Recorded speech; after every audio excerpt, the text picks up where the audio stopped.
আমরা এখন অবস্থান করছি হিমালয় কন্যা নামে পরিচিত নেপালে। আর এখন যাচ্ছি আমরা নেপালের রাজধানী কাঠমান্ডুর ফান পার্কে।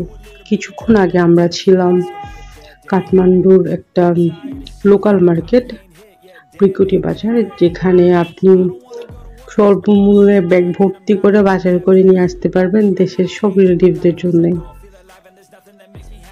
তো এটা হচ্ছে পার্কের একদমই সামনের দিকটা। আমার সোজা হচ্ছে পার্কে প্রবেশ গেট, ডান দিকে কয়েকটা শপ আছে, বাম দিকে হচ্ছে টিকিট কাউন্টার। তো এখন আমরা টিকিট কাউন্টারের দিকে যাব, গিয়ে টিকিট করব। যদিও টিকিট প্রাইসগুলো আমাদের জানা আছে আগে থেকেই, আমরা এখানে যাব বলে অনলাইন থেকে জেনে গিয়েছিলাম 600 টাকা, বাট আমরা প্রবেশ করি 750 টাকা দিয়ে। এবং যে বাচ্চারা 95 সেন্টিমিটার উচ্চতার বেশি তাদের প্রবেশ টিকিট হচ্ছে 400 টাকা।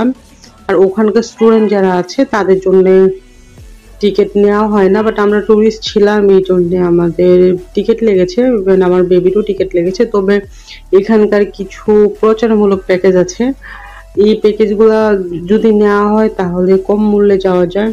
এখানের প্যাকেজগুলো হচ্ছে 3 জনের একটি ফ্যামিলি প্যাকেজ আছে 1200 টাকা, মানে 1200 নেপালি রুপি। 4 জনের একটা আছে 1500 টাকা।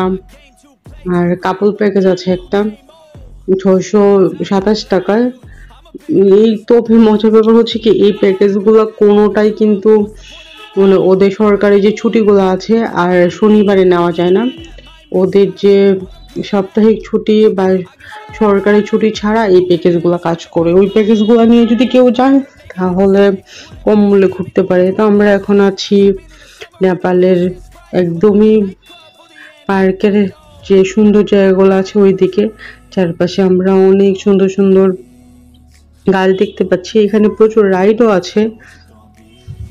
কাঠমান্ডু ফান পার্ক নেপালের সবচেয়ে বড় বিনোদন পার্ক, যেখানে car skating, Columbus, train, tower game, ferris wheel, বাচ্চাদের জন্য হেলিকপ্টার, বোট গেম, বাচ্চাদের জন্য বাঞ্জি এবং আরো অনেক কিছু।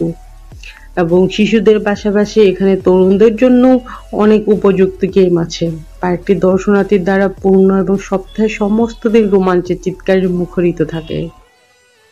পার্কটিতে যে কোনো ধরনের দর্শনার্থীকে আনন্দ দেওয়ার জন্য ফুড কোর্ট, ঘোড়ায় চড় এবং হরর হাউস রয়েছে।